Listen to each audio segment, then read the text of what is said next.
Ancora generosità per l'ex presidente dell'Acragas, il mecenate Marcello Giavarini ha fatto infatti una donazione per rendere possibile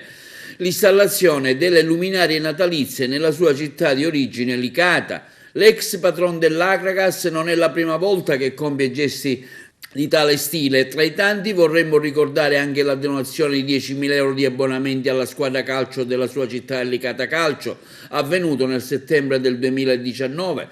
Quindi il sostegno della squadra della SEA Paragona, del suo amico presidente Nino Di Giacomo, con l'acquisto di oltre 150 abbonamenti, e ancora nel maggio del 2021 il sostegno dell'Icata Summer League, campagna di sensibilizzazione ENAC, ripartiamo insieme, e premio Marcello Giavarini,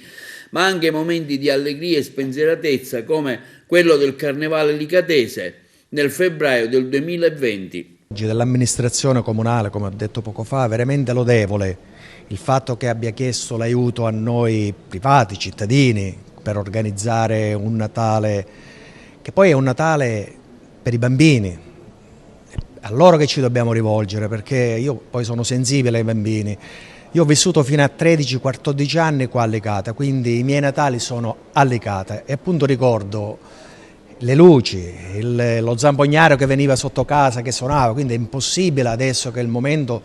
che il Comune attraversa un periodo di ristrettezze economiche, noi cittadini non ci mettiamo a disposizione. È impensabile e inimmaginabile per me non poter dare una mano d'aiuto all'amministrazione delicata, al Comune delicata, ma io parlo di amministrazione e di consiglio comunale indipendentemente